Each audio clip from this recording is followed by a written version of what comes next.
I always told myself I was a good father. I provided. I gave my son the best of everything, the best schools, the best clothes, the best technology. I built a fortress of material security around him, believing it would keep him safe. It took a black SUV with tinted windows and a dingy warehouse on the forgotten edge of town to show me that I hadn't given him the one thing that could have saved him my attention. And that failure didn't just put him in danger, it almost got him killed. This story is a cautionary tale for every parent who thinks they know what's happening under their own roof. The following is based on real events with identifying details changed to protect the privacy of a family that was shattered and painstakingly put back together. Viewer discretion is advised. My name is Alex, and for the last 5 years, my life had been a carefully managed exercise in denial. After my first wife, Sarah, died, our world fractured. I threw myself into my work building a successful architecture firm because blueprints and building codes were logical, controllable things in a world that had ceased to make sense. My son Ryan, who was 12 at the time, retreated into a silent world of his own, a world of code circuits and screens. I told myself it was his way of grieving. I told myself he needed space. The truth is, I needed the space. Being a single father to a grieving son was a weight I didn't know how to bear, so I built walls instead of bridges. 2 years ago, Chloe came into our lives. She was vibrant, compassionate, and patient, and she slowly brought a sense of warmth back into our cold, quiet house. When I married her, I thought I was finally rebuilding our family, providing Ryan with the stable 2-parent home he deserved. I was wrong. I was just hiring a new manager for a life I remained emotionally absent from. The first crack in my fortress of denial appeared on a Tuesday evening. Ryan, now 17, had barely touched his dinner, his eyes as usual glued to his phone. After he'd mumbled an excuse and disappeared back into the sanctuary of his bedroom, Chloe turned to me, her brow furrowed with a worry I had seen growing for weeks. "Alex, we need to talk about Ryan," she said, her voice soft but firm. I braced myself. What now? Did he forget to take out the trash again? "No," she said, ignoring my flippant tone. "It's Nina." Nina was our neighbor. She had moved in about 6 months ago, a striking woman in her late 20s who worked as a freelance graphic designer. She was quiet, artistic, and exuded a calm, bohemian energy. "What about her?" I asked, already defensive. "She seems nice enough." He's obsessed with her, Alex. He watches her from his window. He finds any excuse to be outside when she is. He's 17 and she's almost 30.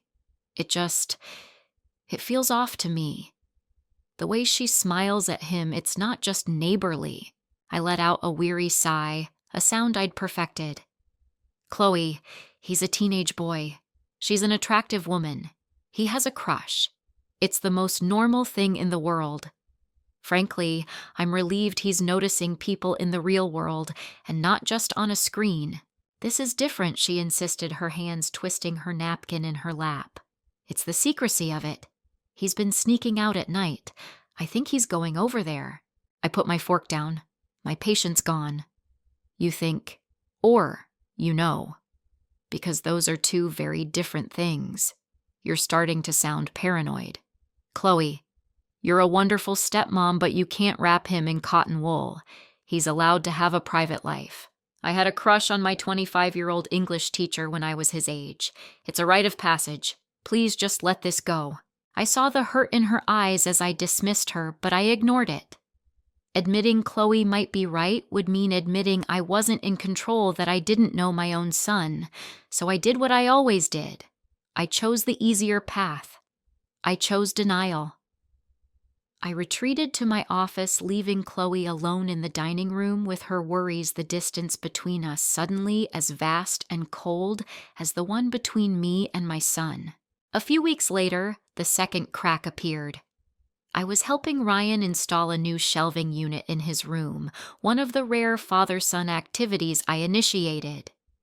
His room was a technological womb dominated by multiple monitors, a custom-built PC, and wires snaking across the floor. Tucked under his desk, I saw something new, a sleek professional-grade server rack humming quietly. I'm an architect. I know equipment. This wasn't a consumer-grade toy. It was a serious piece of hardware worth several $1,000s. "Whoa," I said, trying to sound casual. "Where did this come from?" "This is some pretty advanced gear."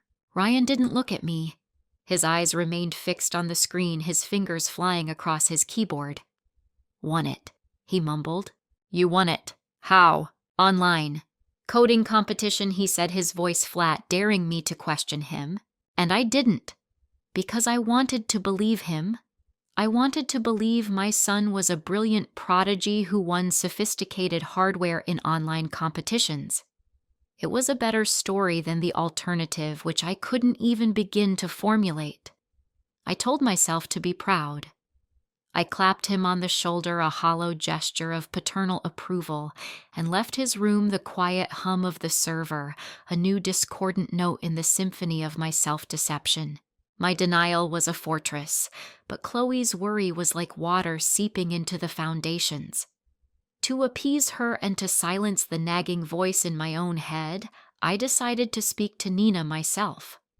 I caught her as she was getting her mail one Saturday morning. "Morning, Nina," I said with a smile I hoped looked friendly and not deeply anxious. "Alex, hi," she said, her smile warm and genuine. "How are you?" "Good, good. Listen, this is going to sound a little strange, but I hope you don't mind me asking." I took a breath. "My wife and we've just been a bit worried about Ryan lately. He's a great kid, but he's so quiet. I've noticed you've been friendly with him, and I just want to say thank you.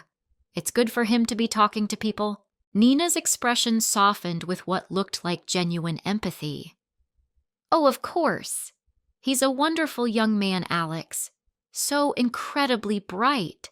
He was telling me about his coding. It's all way over my head, but his passion for it is just amazing to see. You and Chloe have done a great job with him." Her words were a masterclass in disarming a paranoid parent. She'd praised my son, validated his interests, and complimented my parenting all in one breath. I felt like a complete fool. Chloe was imagining things. I was a neurotic father. Nina was just a kind, supportive neighbor. "Thanks, Nina." "That's really good to hear," I said, relief washing over me. I walked back to my house feeling foolish but vindicated. I told Chloe about the conversation, and I saw her deflate, accepting for a moment my version of reality. For a month, an uneasy peace settled over the house.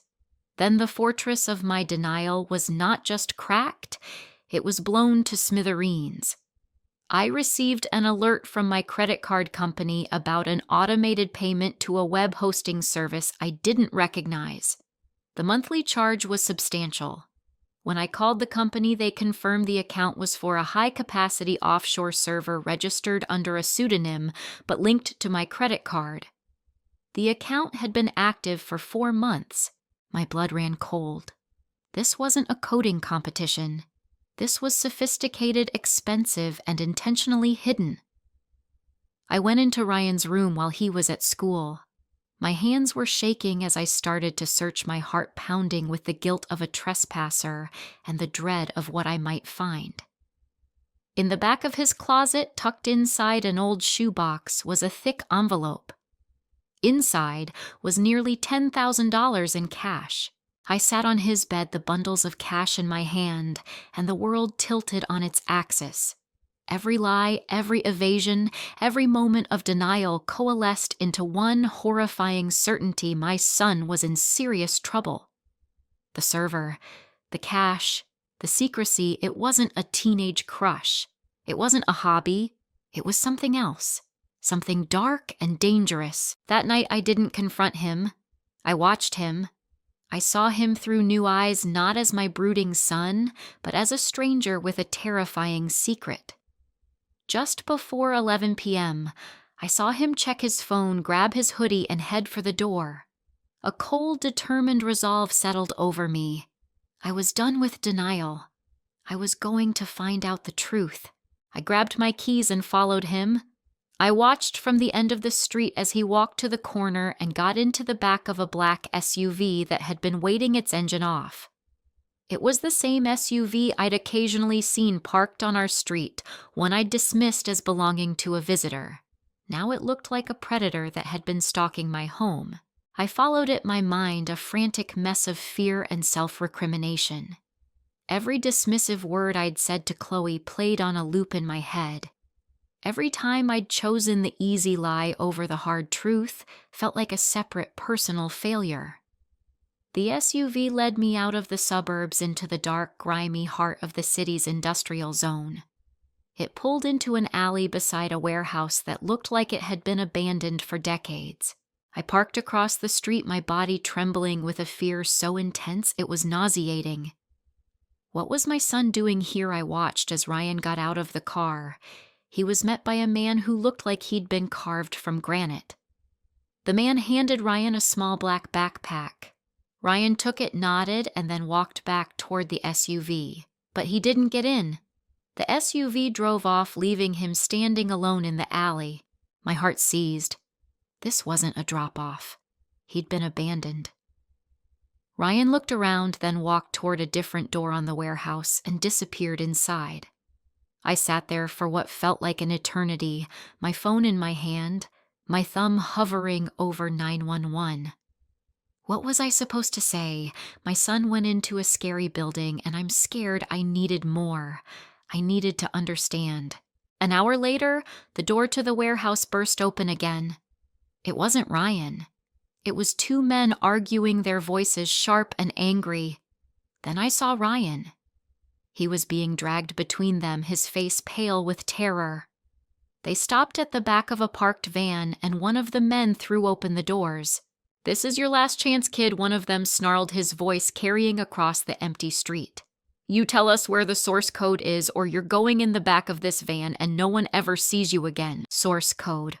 My son's hobby, his passion, was at the center of this. He wasn't a mule. He was the asset.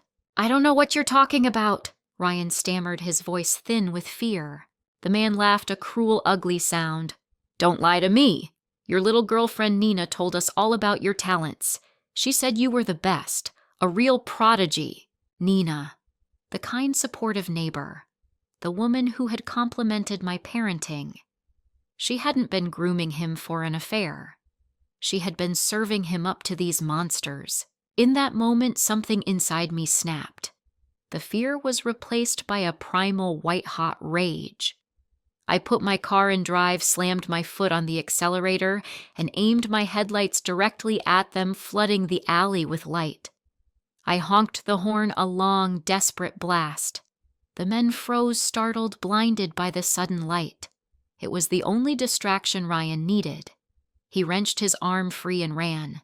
He sprinted down the alley, away from the men, away from the van, a desperate flight for his life. I didn't wait to see what the men would do. I threw the car in reverse tires, screeching, and tore out of the alley. I found Ryan 2 blocks away, collapsed behind a dumpster, gasping for air. I pulled him into the car and we drove, not speaking, the only sound his ragged, terrified sobs. We didn't go home. We went to the police. In the cold, sterile light of an interrogation room, the full story came out. Nina had approached him online in a forum for coders. She'd praised his work, built his confidence, and then introduced him to her business partners, who offered him a freelance gig cracking encrypted data files. They'd paid him handsomely, giving him the server and the cash I'd found. But recently, they had demanded he access a protected corporate network. It was industrial espionage. He had refused. That's when the friendly partnership had turned into a violent threat. They had taken his house key. They had threatened to hurt me and Chloe. Nina had been their handler, the friendly face of a ruthless criminal operation. The aftermath was a storm.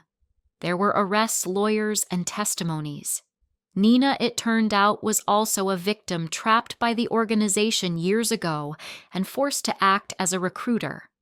Her cooperation earned her a plea deal and a chance to disappear. The men from the warehouse were part of a larger syndicate specializing in corporate espionage, but the real work was at home. I had to face Chloe and tell her she had been right about everything. I had to look at my own reflection and see a father who had been so absorbed in his own grief and ambition that he'd left his son emotionally undefended, vulnerable to predators who saw his loneliness as a doorway. The silence in our house was finally broken, replaced by the difficult, messy sounds of healing. Ryan and I started talking, really talking for the first time in years. I learned about his fears, his loneliness, his grief for his mother, and the crushing pressure he felt to live up to an idea of a son I had never actually articulated. I had provided him with a house, but I had failed to make it a home. I had given him every material advantage, but had withheld the one thing he desperately needed: my unconditional presence. Our lives are built on the stories we tell ourselves, and for years my story was that I was a good father. But fatherhood isn't about building walls of security around your children. It's about having the courage to walk through the doors of their rooms, to sit with them in their silence, and to listen, truly listen to what they're not saying. The monsters are real, and they are masters at finding the cracks in our families. They prey on the lonely, the unseen, and the unheard. Don't let your child be one of them. If you are a parent who feels disconnected from your child, this story is your wake-up call. The greatest dangers they face may not be in the outside world, but in the silence you allow to grow between you. If our journey has resonated with you, please subscribe to our channel. It's through sharing these difficult truths that we can all learn to be more vigilant, more present, and more connected. Thank you for listening.